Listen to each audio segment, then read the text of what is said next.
a proposal created by Jessica Wills that explores the intended analysis of the Student Resource Officer program in Toronto secondary schools. I was in my second year of the concurrent Bachelor of Education program at York University when I was assigned to do my practice teaching at a fairly large, racially and ethnically diverse high school located in a working-class Toronto neighborhood. Upon entering the school on my first day, I saw a police officer standing in the middle of the front foyer, watching as students and teachers walked in. I was alarmed and frightened about the circumstances that required police assistance, and quickly walked into the office to ask the secretary why the police officer was present. Over her shoulder, I saw a security officer sitting in front of a computer screen, watching a bank of cameras and monitoring every corner of the school. He informed me that the police officer was a student resource officer who was assigned to work at the school, and explained that his presence did not indicate an emergency, as this was a typical morning routine. Surveillance, I learned, was an everyday part of life in this school.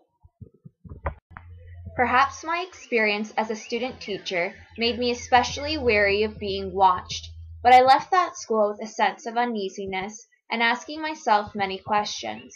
Who is being surveilled and policed? Why are police officers in some schools and not others? Who benefits from the presence of police officers? How do youth experience this surveillance and a police schooling environment? The Toronto District School Board and the Toronto Catholic District School Board, in collaboration with the Toronto Police Service, institutionalized the Student Resource Officer program in 2008 by allocating 22 police officers within the Toronto District School Board and 8 within the Toronto Catholic District School Board. Like our U.S. counterparts, many secondary schools in Ontario have not only installed security cameras and hired security personnel to enhance the safety of staff and students, but schools in Toronto have also sought the assistance of armed police officers who are present in the school throughout the day. Although the SRO evaluation, a study of the effectiveness of the SRO program in Toronto, discusses the effects of police presence in secondary schools and indicates perceptions of safety and police, little research has been conducted to evaluate how students experience surveillance and policing in their schooling environments. From a Foucauldian perspective, a critical theoretical point of view, I am interested in why schools have armed police officers present all day and how students themselves experience surveillance in Toronto secondary schools. I intend to employ a critical analysis of the SRO program by referencing the safety and security policies that have been implemented by Toronto school boards, the evaluations that have been conducted by the Toronto Police, and by critically engaging with various scholars who have discussed and explored surveillance, policing, politics of fear, social regulation, and the school-to-prison pipeline. My study is grounded in the work of Michel Foucault, especially his work titled Discipline and Punish, The Birth of the Prison. In Discipline and Punish, Foucault famously discusses Jeremy Bentham's notion of the panopticon, an architectural figure that operates as a system of control and is diffused in our society and institutions, such as schools, in order to maintain cohesion through the constant belief that individuals are being watched. Although Foucault focuses most of his analysis on the prison culture, he also discusses how the panopticon is a generalizable model of functioning and can be used to define the power relations that operate in educational institutions, which construct docile bodies.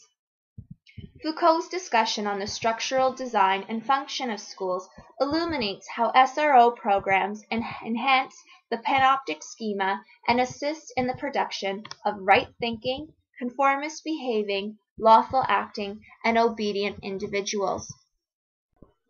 Similar to the way Foucault discusses schools, Gallagher and Martin explore the 21st century structural design and function of schools and dismantle the argument that schools have become panoptic spaces as a result of the need to protect children from harm.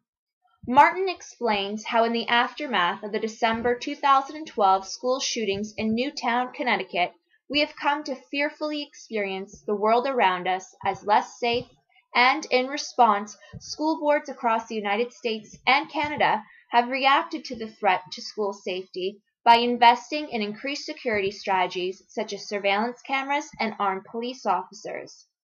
However, according to Kupchik and Bracey, we know very little about how students themselves experience these high-security schools and their perceptions of fear and safety.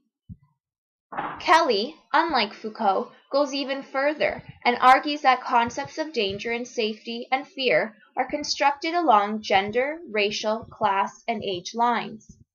As a result, Kelly argues that young black males attract more surveillance in certain spaces because the numbers suggest that they pose the most danger.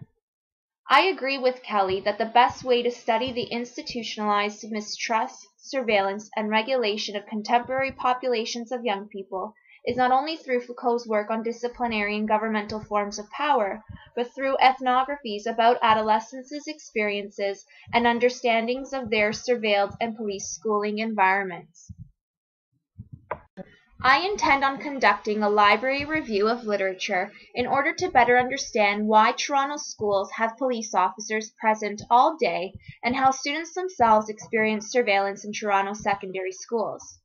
I argue that this is a suitable research method in the discussion of this topic because a library review of literature will allow me to investigate what specific scholars have said about this topic, demonstrate my familiarity with a body of knowledge, deconstruct the surveilled schooling environment, illustrate how surveilled and police schooling environments are linked to prior research and theoretical concepts, establish credibility, and learn about how students who have been subjects in a variety of studies experience surveillance in their schools.